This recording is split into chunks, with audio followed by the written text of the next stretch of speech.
उस दलित समाज को देखना होगा कि तुम्हारे साथ अत्याचार होने पर किस तरीके से इनकी जुबानें सिल जाती हैं। यानी कि ये संविधान के रक्षक ना अखिलेश यादव है, ना राहुल गांधी, ना ये नवागत नेता जो दलितों के बन रहे चंद्रशेखर रावण। अगर तुम्हारे लिए लड़ने की किसी के अंदर कुवत है तो सिर्फ और सिर्फ बीएसपी है, और बीएसपी सुप्रीमो बहन मायावती। अभी मौका है, समझ जाइए, वरना आने वाले समय में इसी तरीके से अत्याचार होगा। और ये बड़ी पॉलिटिकल पार्टी है जिनको आप झोला भर करके वोट देते हैं, पॉलिटिकल टूरिज्म करेंगी और आपको दूर से ही देख करके मुंह मोड़ लेंगी। नमस्कार दोस्तों, एक बार फिर से आप सबका स्वागत है। बहुत बहुत जी हाँ, उत्तर प्रदेश की जो घटना है उसको लेकर के सबके रोंगटे खड़े हो जा रहे हैं। जो भी इस घटना को सुन रहा है उसके कहीं ना कहीं आंखों में आंसू आ जाते हैं। जी हाँ, मैं बात कर रहा हूँ गोंडा की। जिस तरीके से खबर चल के आ रही है कि खोडारो गांव की 2 दिन पहले की जो घटना थी, उसमें किस तरीके से दलित समाज की एक 15 साल की मासूम बच्ची के साथ 2 दरिंदे आते हैं और दरिंदगी कर करके निकल जाते हैं। यानी कि उसकी जो इज्जत के साथ कहीं की खिलवाड़ कर दिया जाता है, उसके मान सम्मान के साथ खिलवाड़ कर दिया जाता है। और 2 चेहरे इतना कुछ करने के बावजूद भी उनका मन नहीं भरता है और वो उस परिवार को धमकी देते हैं, यानी उस बेटी, उस मासूम की मां को धमकी देते हैं कि अगर तुमने पुलिस के पास जाकर एफआईआर की तो तुम्हारे साथ भी गलत कर दिया जाएगा। अब सोचिए इस तरीके की हिम्मत इनके अंदर आती कैसी है। वो जो 2 नाम बताना चाहूंगा जो जिन्होंने ये कुकर्म किया, उन 2 चेहरों को आप देखिएगा, आपकी तस्वीरों में अब चल रहा होगा स्क्रीन पर। यही वो 2 चेहरे हैं जो उत्तर प्रदेश की पुलिस के इस समय गिरफ्त में है और ये जेल जा चुके हैं। जी हाँ, हम बात कर रहे हैं शादाब और तौफीक। शादाब और तौफीक के द्वारा जिस तरीके से गोंडा की यह घटना घटित की गई, उसके बाद से कहीं ना कहीं कि मानवता भी शर्मसार है। एक 15 साल की बेटी के साथ इस तरीके से दरिंदगी करना और फिर घर परिवार वालों को धमकी देना। हालांकि मानना पड़ेगा कि ये दलित समाज से आने वाली बेटी और उसका परिवार को सलूट है कि वो बिना डरे भय वो पुलिस प्रशासन में जाती है, थाने जाकर के वो अपना रिपोर्ट लिखवाती है। उस रिपोर्ट के बाद उत्तर प्रदेश पुलिस का भी धन्यवाद है कि उन्होंने तत्काल कार्रवाई किया, और कार्रवाई करने के बाद उनकी 24 घंटे के अंदर, यानी कि दोनों ही जो अपराधी थे, दोनों ही जो कसूरवार थे, उनकी गिरफ्तारी हो जाती। इन चेहरों को देखिएगा, हाथ में संविधान लेकर घूमने वाले राहुल गांधी और अखिलेश यादव से सवाल है कि उत्तर प्रदेश की जो ये बड़ी घटना घटी, इस पर राहुल गांधी और अखिलेश यादव का एक ट्वीट क्यों नहीं आया? इस पर राहुल गांधी और अखिलेश यादव अपने तरफ से बयान क्यों नहीं दिया? इस पर राहुल गांधी और अखिलेश यादव क्या पीड़ित परिवार से मिलने जाएंगे?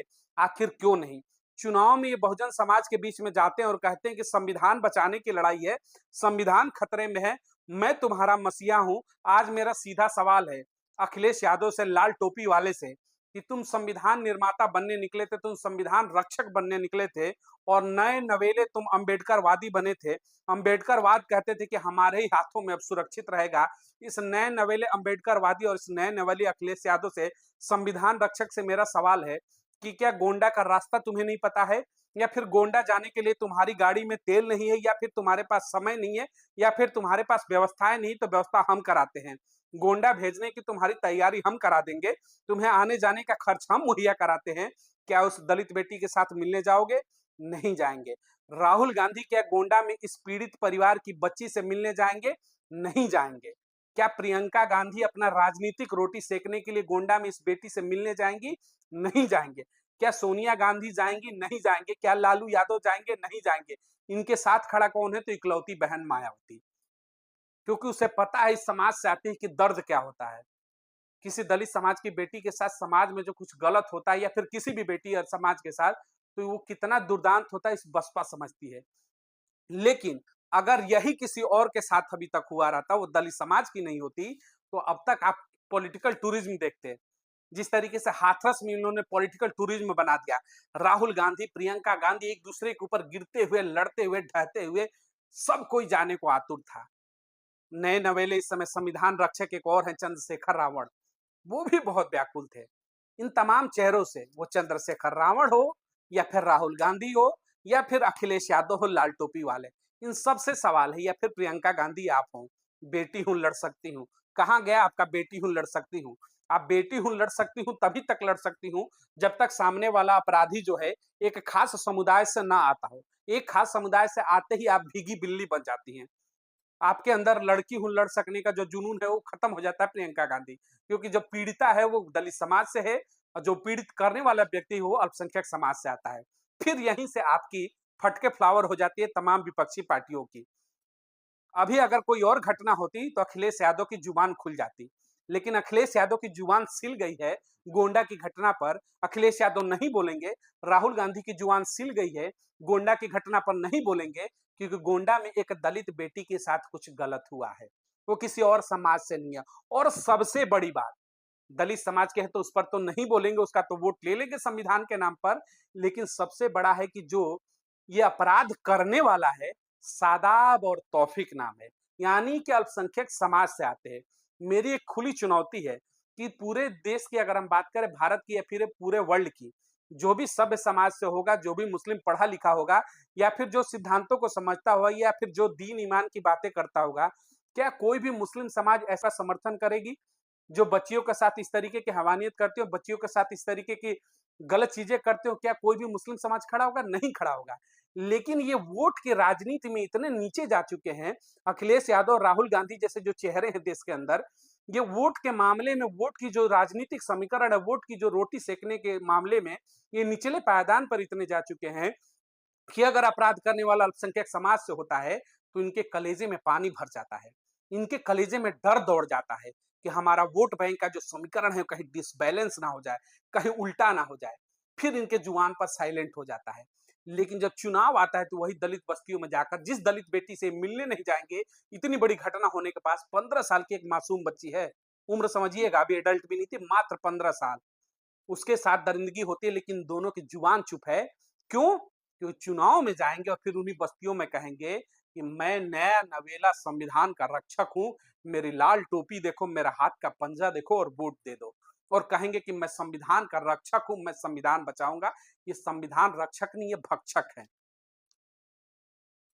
धन्य है उस बेटी का, धन्य बहन मायावती जैसे बड़े चेहरों का, जो हमेशा ऐसे मुद्दों पर खुल करके अपने वोट की परवाह नहीं करती हैं, तुष्टीकरण की राजनीति नहीं करती और खुल करके गलत को गलत कहती है और सही को सही कहती है। अगर मुस्लिम समाज के साथ कुछ गलत होता है तो कहते हैं कि मुस्लिम समाज के साथ गलत हो रहा है, नहीं होना चाहिए। जिस तरीके से नाम लिखने की घटना आई थी कि फलों की दुकानों पर और रेस्टोरेंट पर लिखना चाहिए, बहन मायावती मुस्लिम समाज के साथ खड़ी हुई, कहीं कि ऐसा भेदभाव नहीं होना चाहिए। हालांकि अब सुप्रीम कोर्ट से भी रोक आ गया, लेकिन जब मुस्लिम समाज गलत करता है तो फिर बहन मायावती गलत को भी गलत कहती हैं।